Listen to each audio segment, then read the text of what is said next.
Hey, Jackie. Hi.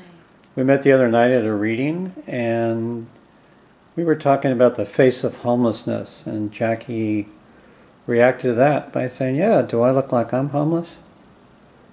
And why did you bring that up? I think that because so many people um, stereotype and pass judgment and think that every homeless person is lazy or a drug addict or um, a drunk or hiding from the law or something. And I don't think that they realize that, um, people just like me who have a job and work hard, you know, are in the same situation. Not all of us are doing drugs, not all of us are alcoholics or just choose to not try to better themselves. And it's just, I don't know, it's just upsetting. So you're pretty new to being homeless, is that right? Yeah, I've been homeless for, um, I have been homeless for 2 months, but the place that I'm staying at now, I've been in for 2 weeks. And before you moved into this outdoor shelter, where were you hanging out? I was sleeping in bus stops, and I was sleeping under a bridge here, and um, anywhere that I could find that I felt safe enough that nobody would bother me or try to hurt me, and I could get enough sleep to get up and go to work in the morning.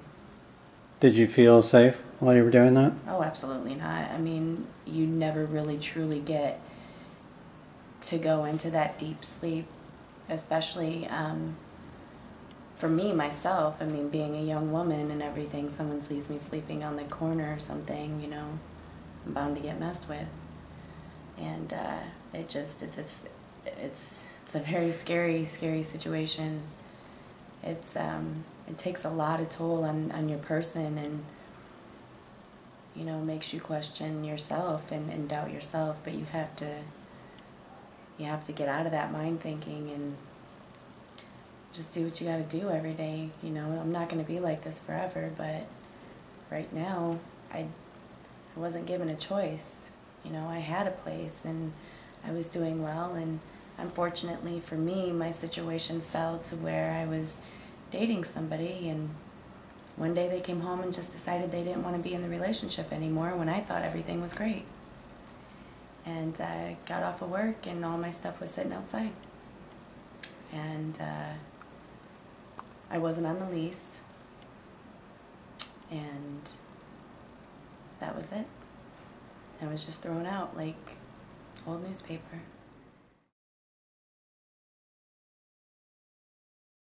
So you mentioned you have a job, so when you were sleeping outside, were you trying to stay close to where you were working?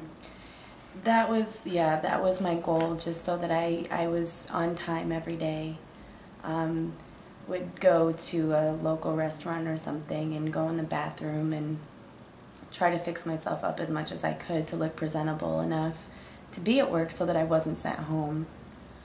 Um, I, I don't, Did you consider reaching out to family I don't have any family.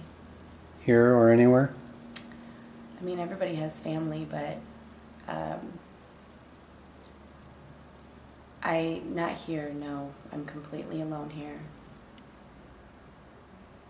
Uh, the family that I have, the ones I was born into, they, they're not good for me. To get back on my feet, I'm not going to turn down a McDonald's job because I'm above that.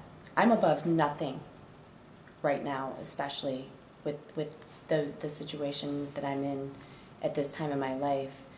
But I also look at it like I'm here for a reason. There's something that I'm supposed to learn, or someone that I'm supposed to help, or contacts that are supposed to be made. and I'm just trying to figure out what it is so I can get out of here as fast as possible.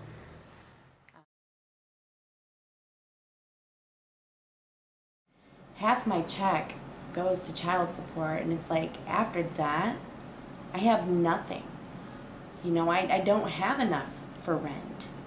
You know, that means that I have to depend on somebody else until I am able to make enough money. And how am I going to make enough money if I can't save up money to go to school? There are grants and things like that out there, but And you're working 2 jobs, right? I'm working 2 jobs, and I don't make enough to be able to go get an apartment, believe it or not. Both of my checks, half of it gets taken on both jobs. So altogether, after that gets taken, I'm bringing in less than $600 a month. And it's child support. Where are your children? They're with their father. He lives here. Every time it seems that I do find him or I can track him down, he ends up moving, changing his number. You know, and I wish that I could give him an excuse and say it's because I'm a drug addict or I'm harmful to the children. It's just because it's the only thing that he has left to control me. So, unfortunately, my kids have to be a victim of that, and I don't know how to change that. I don't know how to stop that. The only thing I can do is pray that he'll either get it together or I'll finally find somebody that's willing to help me with no money.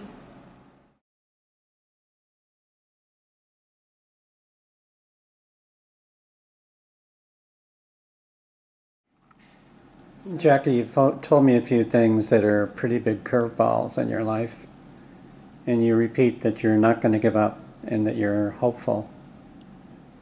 Yeah, I have no choice. I mean, giving up is basically to me saying the devil wins, and I'll be damned if that happens in my life throughout the years. Do you look at staying in this tent shelter as an interim stop? Have you thought about what the next move is? Or I think about it every day, and you know, at the moment, the next move is just saving as much money as I can to be able to get my own residence. I don't necessarily look at me as being homeless per se. I think I more see it as residentially challenged. So you see this as maybe another 90 days? It could be another year. Really? I've met people who are just like me in the same situation I am, you know, kind of same story, you know, kind of the same testimony as their life, and they've been here for a year thinking it would only take 3 months to get back on top. And, you know, just the way the economy is, anything can happen. I'm expecting the worst and pushing for the best. What kind of job would you like if you could ideally choose one? If I could choose it, I'd want to be a forensic scientist. Really? Absolutely. That's what I was going to school for before I got married. And to me, I gave up that dream for what I thought would be a better dream. Having a family and a husband and, you know, having those things that I didn't have in my life and being able to provide them. Yeah. So moving into a tent city, what was that like? Trying. It was hard. It was scary.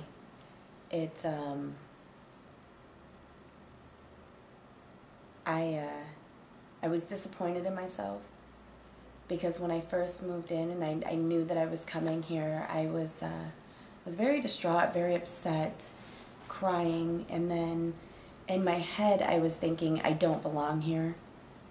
I'm above this. I shouldn't be living with these people. I guess I had the same judgments as everybody else. You know, these people have to be rapists or drug addicts or alcoholics or just not wanting to work. And I was really upset at myself because I try my best not to be judgmental.